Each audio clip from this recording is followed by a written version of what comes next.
घर में सुख शांति नहीं मिलती है, हमेशा टेंशन सी रहती है तो आज से ही ये काम शुरू कर दीजिए। इससे आपके घर की मनहूसियत ख़त्म हो जाएगी और खुशहाली आपके घर में लौटकर आ जाएगी। दोस्तों, कोई लोग ऐसे होते हैं जिनको सुख शांति नहीं मिलती है, वे हमेशा गहरी सोच में ही लगे रहते हैं। हमेशा उन्हें किसी ना किसी बात की चिंता सताती रहती है। उनके पास सब कुछ होने के बाद भी हमेशा परेशान रहते हैं। ऐसे इसलिए है क्योंकि कई बार उनकी कुछ गलतियों के कारण उनके ग्रह खराब हो जाते हैं और उनके घर में मनहूसियत दरिद्रता का वास करने लगती है, जिसकी वजह से वह कभी भी खुश नहीं रह पाते। इसलिए आज हम आपको बताने वाले 10 ऐसे आसान उपाय जिनको करने से हमारे घर से मनहूसियत दूर हो जाएगी और खुशहाली हमारे घर में वास लौट आएगा। लेकिन इससे पहले आप मेरे चैनल को प्लीज़ सब्सक्राइब ज़रूर कर लीजिएगा। चलिए वीडियो स्टार्ट करते हैं। तो फर्स्ट उपाय है कि बृहस्पतिवार को हमको कभी भी अपने बाल नहीं धोने चाहिए। बृहस्पतिवार के दिन औरत को हमेशा पीले रंग के कपड़े पहनने चाहिए। औरत आदमी वैसे सभी को पीले रंग के कपड़े पहनना चाहिए। अगर आप पीले रंग के कपड़े नहीं पहन सकते तो पीले रंग का कोई रुमाल कुछ भी अपने पास आप बृहस्पतिवार को ये ज़रूर रखें। और उस बृहस्पतिवार की अब हमारे शास्त्रों में बहुत ज़्यादा मान्यता है। इस दिन हमको अपने नाखून नहीं काटने चाहिए। अपने घर में जो जिनके कच्चे घर हैं उन्हें लीपना नहीं चाहिए। गोबर का यूज़ हमको बृहस्पतिवार के दिन नहीं करना चाहिए और हमारे घर में धूप बत्ती लोभान का धुआं ज़रूर हमको बृहस्पतिवार के दिन करना चाहिए। और बुधवार को हमको भूल के भी पीले कपड़े नहीं पहनना चाहिए, और जिससे कि हमारे घर में सुख समृद्धि दोबारा लौट कर वापस आने लगेगी और हमारे घर में खुशियों का वास हो जाएगा। दोस्तों, और सबसे महत्वपूर्ण बात यह है कि रात को सोते समय हमको कभी भी अपने रसोई घर में जूठे बर्तन छोड़ के नहीं रहना है। हमेशा रात में अपने किचन को साफ़ करके बर्तन धो के ही सोना है और रात में एक पानी से भरी बाल्टी अपने किचन में अवश्य रखनी है। और बाथरूम में कभी भी गंदे पानी की बाल्टी भरकर नहीं रखनी है। इससे हमारे घर में गृह कलेश और बहुत सारी परेशानियाँ आती हैं। तो बाथरूम की बाल्टी को हमें हमेशा साफ़ पानी से भर के रखना है। और हमारा दूसरा उपाय जो है दोस्तों, वो मैं अब आपको बताती हूँ। उपाय है कि हमें हमारी जो घर की रेगुलर जो पूजा है वो हमें 6 बजे से 8 बजे के बीच में कर लेनी है।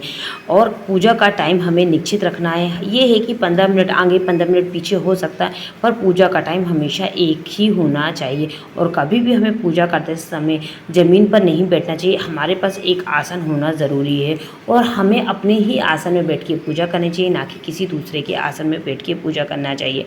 और नंबर तीसरा है कि वास्तु शास्त्र में बताया गया है कि अगर आपके घर में किसी भी नल से या फिर किसी भी जगह से हमेशा पानी टप टपकता रहता है तो आपके घर में धन हानि होने के संकेत होते हैं। जिस तरह एक एक करके पानी की बूंद टपकती रहती है, इसी तरह आपके घर से पैसा भी धीरे धीरे करके जाता रहता है। नल से पानी का टपकना बहुत ही अशुभ माना जाता है। जिस घर में नल से पानी टपकता रहता है उस घर में कभी भी सुख शांति नहीं होती। इस वजह से हमें अपने घर के नल को हमेशा ठीक रखना चाहिए। ये बहुत बड़ा वास्तु दोष होता है जिससे कि घर में दैवता का निवास होता है। इसलिए अगर आपके घर में नल पानी टपक रहा है तो आपको इसे तुरंत ठीक करा लेना चाहिए। और हमारा चौथा उपाय जो है कि दोस्तों, हमें सप्ताह में एक बार कम से कम अपने घर में समुद्री नमक या सेंधा नमक से अपने पूरे घर का अच्छे से हमको पोछा लगाना चाहिए, जिससे कि नेगेटिव एनर्जी हमारे घर से बाहर जाएगी और पूरी तरीके से ख़त्म हो जाएगी और घर में खुशहाली का वास होगा और घर में हमारी समृद्धि आने लगेगी। समुद्री नमक पानी में मिलाकर अगर आप हफ्ते में 1-2 बार पोछा लगाते हैं तो आपके घर में कीटाणु भी मर जाते हैं और साथ ही नकारात्मक ऊर्जा भी घर से बाहर दूर चली जाती है। और हमारा 5वां उपाय है दोस्तों कि वास्तुशास्त्र के अनुसार घर में पेड़ पौधे लगाना बहुत ही शुभ माना जाता है।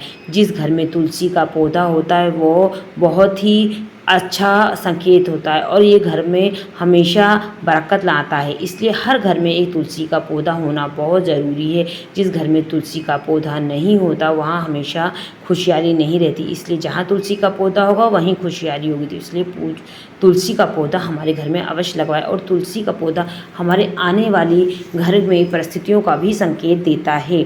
नंबर 6 है कि घर में मिश्री युक्त खीर ज़रूर बनाएं। हफ्ते में या महीने में एक बार हमारे घर में खीर का प्रसाद ज़रूर बनना चाहिए, भगवान को भोग लगाना चाहिए और पूरे परिवार को खीर ज़रूर खानी चाहिए।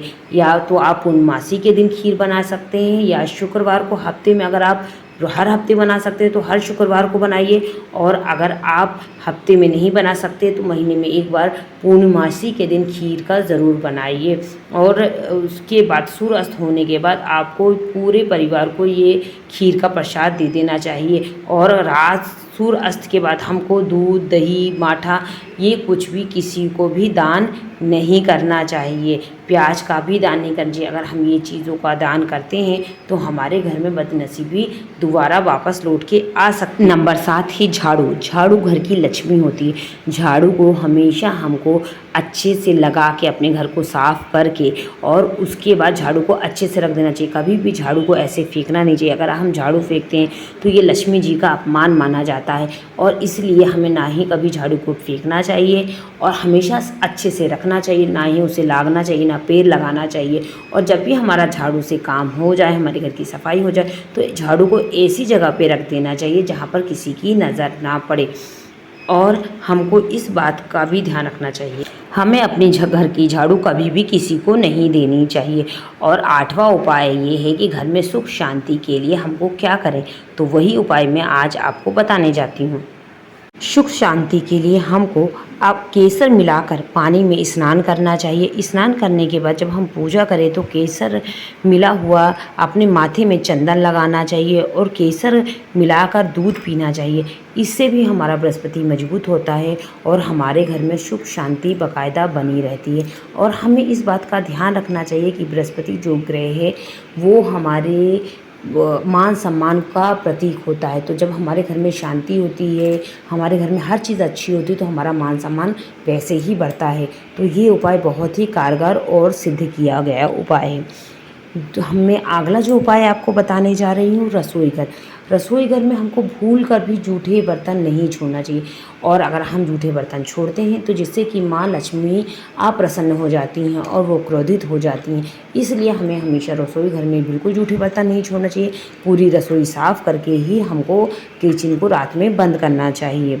और उसके बाद जो मैं आपको उपाय बता रही हूँ, ये वास्तुशास्त्र से जुड़ा हुआ उपाय है कि हमें जब भी घर बनवाए तो वो इस बात का हमको ध्यान रखना चाहिए कि हमारा जो घर की जो दिशा है वो उत्तर दिशा है या पूर्व दिशा का हमारा घर होना चाहिए, क्योंकि ये सकारात्मक ऊर्जाओं को आकर्षित करने वाली दिशाएं होती हैं, धन की को अपनी तरफ खींचने वाली दिशाएं होती हैं। इसलिए और भगवान का आगमन भी अधिकतर इसी दिशाओं से होता है। इसलिए हमारे जो घर है वो पूर्व दिशा या उत्तर दिशा क्या ही हो तो बहुत अच्छा होता है। ये वास्तुशास्त्र का एक बहुत बड़ा नियम भी है कि जो घर है वो उत्तर या पूर्व दिशा के। वास्तुशास्त्र में कभी नहीं कहा गया कि आप पश्चिम दिशा या दक्षिण दिशा में घर बनवाइए। तो हमको इस बात का भी ध्यान रखना है। और अगर हम और अपने घर में सुख समृद्धि चाहते हैं तो मैं आगे और उपाय आपको बताती हूँ। ये है कि कुछ लोगों की आदत होती है कि वो चप्पल पहन के अपने पूरे घर में नाचते, अपने बेडरूम में भी चले जाते। तो हमको बाहर से आए गए जूते चप्पल अपने घर में कभी भी अनटन नहीं करना चाहिए। हमको घर के बाहर ही जूते चप्पल उतार देने चाहिए। अपने बेडरूम में, अपनी किचन में कभी भी हमें जूते चप्पल पहन के नहीं जाना चाहिए। और उसके बाद तीसरा जो उपाय मेरा ये है कि मैं जो आपको बता रही हूँ कि दीवार घड़ी कभी भी टूटी फूटी नहीं होती, ना ही ये बंद होनी चाहिए, क्योंकि अगर ये बंद है तो मतलब आपकी किस्मत भी बंद है, और ये टूटी है तो आपकी किस्मत भी फूटी है। इसलिए इस बात का ध्यान रखिए, कभी भी हमारी जो घर में घड़ी लगी हो वो कभी भी टूटी फूटी नहीं होनी चाहिए, जिससे कि हमारे घर में हमेशा सुख शांति बाकायदा बनाए रखे।